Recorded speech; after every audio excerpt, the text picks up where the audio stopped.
In front of me I've got Chevrolet Aveo. In this video I'll show you how to pair smartphone with car via Bluetooth. In the beginning, take a look at the screen display. Go to Settings,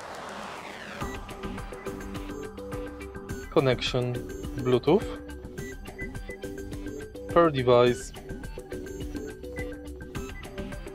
and search for Bluetooth device.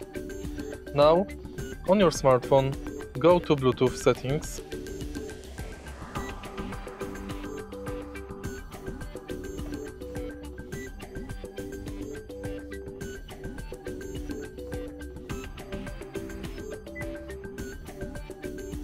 And now you can select on smartphone My Link, or you can select your smartphone from the list on the screen display.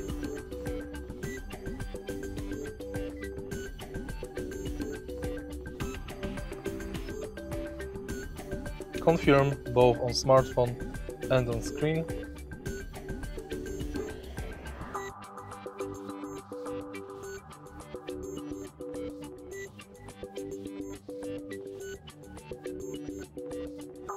Confirm.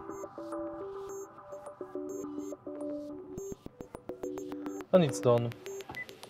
If you find this video helpful, please leave like, comment and subscribe.